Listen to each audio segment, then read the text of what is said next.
सभी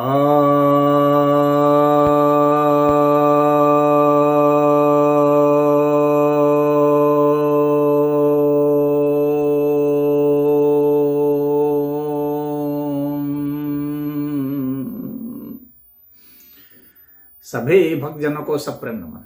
भक्तों, आज आपके समक्ष श्रीमद् भगवद गीता के 16वें अध्याय के 22वें श्लोक पर प्रवचन करने जा रहा हूँ। यह श्री भगवान उवाच है, अर्थात श्री भगवान कहते हैं, एतैर्विमुक्तः कौन्तेय तमोद्वारे स्त्रिभिर्नरः आचरत्य आत्मनः श्रेयस्ततो याति पराम गति। अर्थात हे कौन्तेय, ये जो तीनों नरक के द्वार हैं, यदि कोई प्राणी, कोई मनुष्य यदि इनसे मुक्त हो जाए और उसका आचरण श्रेष्ठ हो, तो निश्चित ही वह श्रेष्ठ स्थिति को प्राप्त होकर के परम गति को प्राप्त होता है।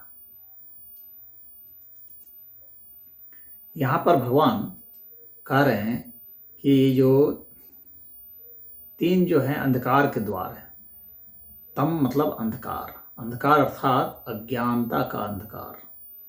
तो अज्ञानता का अंधकार भगवान ने किसको बतलाया है? इसके पिछले श्लोक में ही भगवान ने कहा कि काम, क्रोध और लोभ यही मुख्य रूप से जिम्मेवार हैं व्यक्ति के पतन के, और यही जो हैं वो नरक के द्वार हैं।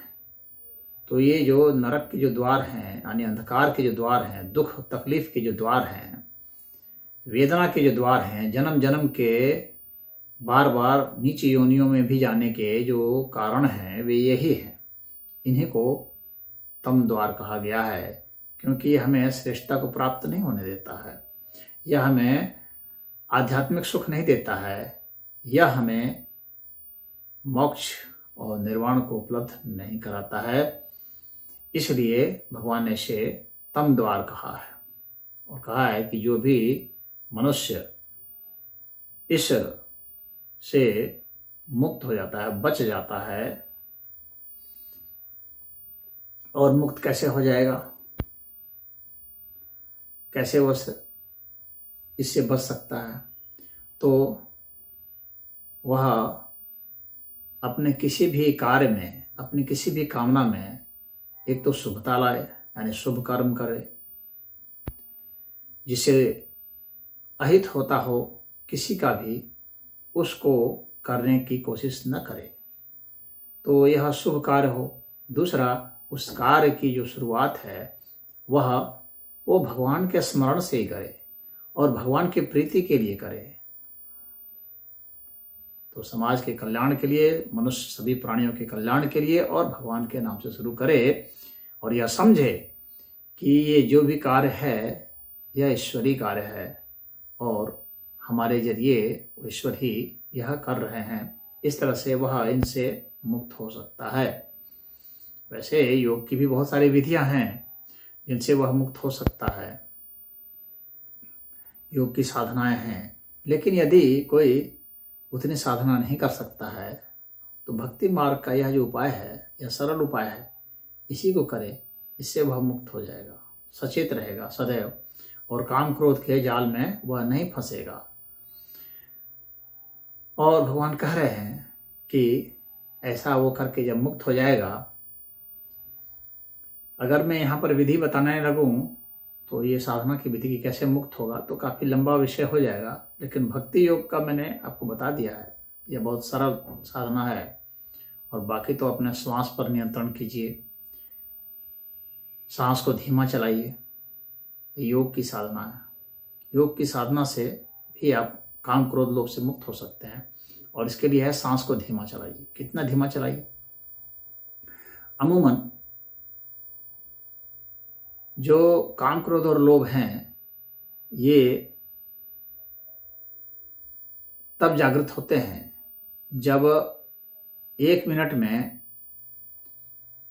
आपका 4 सांस से ज़्यादा गति से सांस चल रही हो, यानी प्रति मिनट अगर आप 4 से नीचे कर देंगे सांस की गति, यानी श्वास लेना और छोड़ना को यदि आप 1 गिनेंगे तो 1 मिनट में 4 सांस से ज़्यादा नहीं आना चाहिए। इतनी धीमी यदि आप कर सकते हैं तो आप मुक्त होंगे। कितनी देर तक मुक्त होंगे? जब तक आपकी सांस चलती रहेगी उतनी ही धीमी गति से। अर्थात यह नहीं है कि आपने थोड़ी देर कर लिया अभ्यास 5 मिनट तो अब आप दिन भर के लिए मुक्त होगा, ऐसा नहीं होगा।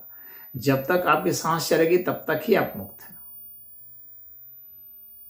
तो जो योगी साधक होते हैं वे उसी गति से चलाते रहते हैं धीमे धीमे,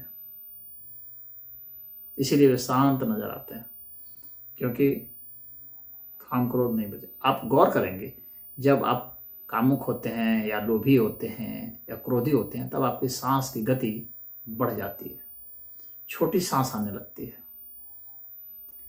तेज सांस आएगी या छोटी आएगी। हिंसा में भी यही होगा, क्रोध में भी यही होगा, लोभ में भी यही होगा, कामना में भी यही होगा। सांस की गति बढ़ जाएगी, सांस की लंबाई घट जाएगी, छोटी हो जाएगी, गिनती बढ़ जाएगी। इसके कारण ही होता है। तो जो योगी हैं उनके लिए यह है जो विधि मैंने बताई है, इस विधि को अपना सकते हैं। आप लगातार सांस की गति को घटाइए और आप देखेंगे कि काम क्रोध लोभ शांत हो गया, गायब हो गया, जादू जैसा। आप इसे कभी भी आजमा सकते हैं और विदिन 2-3 मिनट्स ये आपको रिजल्ट दे देगा। आप कभी भी प्रयोग कर लीजिए, हल्का सा प्रयोग 2-3 मिनट और आप देखेंगे कि क्रोध भी शांत, लोभ भी शांत, मोह भी शांत और द्रोह शांत, हिंसा शांत, कामना शांत। तो इस तरह से आप इसे मुक्त हो सकते हैं। और जब ऐसे मुक्त हो जाते हैं तो क्या है, तो श्रेष्ठ आचरण करके, अच्छा आचरण करके आदमी श्रेष्ठता को प्राप्त हो सकता है। तो इन सब का आचरण करके, श्रेष्ठ आचरण का मतलब क्या हुआ? अच्छा व्यवहार करना, मतलब प्रेम से सबसे व्यवहार करना, सद्भाव रखना, सहयोग करना, ये जो है दान करना, सत्य बोलना, किसी को तकलीफ नहीं देना, किसी का शोषण नहीं करना, किसी पर जुल्म नहीं ढाना, भ्रष्टाचार में लिप्त नहीं होना, कदाचार, अनाचार, दुराचार इतने हैं, इन सबसे अलग रहना, ये श्रेष्ठ आचरण है। तो इस तरह का आचरण करके कहते हैं आचरत्यात्मनः श्रेयस्ततो। इस तरह से श्रेष्ठ का आचरण करने से क्या हुआ? याति परम गति, परम गति को प्राप्त होता है। परम गति अर्थात जो गति हमें परमात्मा की ओर ले जाए वही परम गति है। तो उस गति को हम प्राप्त होते हैं, यानी परमात्मा के साथ हमारा मिलन हो जाता है, योग हो जाता है, उसी को मुक्ति कहते हैं। हम जन्म मृत्यु से मुक्त हो जाएंगे, दुख दर्द वेदना से मुक्त, चिंता से मुक्त, अवसाद से मुक्त, तमाम तरह के कर्तव्य के बोध से मुक्त, तमाम तरह के पाप और पुण्य से मुक्त, हर तरह से मुक्त हो जाएंगे। यही जीवन का लक्ष्य है। कहते हैं परम गति को प्राप्त हो जाएंगे, वैकुंठ धाम को प्राप्त हो जाएंगे। वैकुंठ धाम अर्थात मुक्ति धाम, अर्थात जहाँ परम आनंद है, उस धाम को प्राप्त हो जाएंगे जहाँ परम शांति है। तो वैसी स्थिति को हम प्राप्त हो जाएंगे और हमारा जीवन तर जाएगा। यही इस श्लोक का तात्पर्य है। हरि ओम।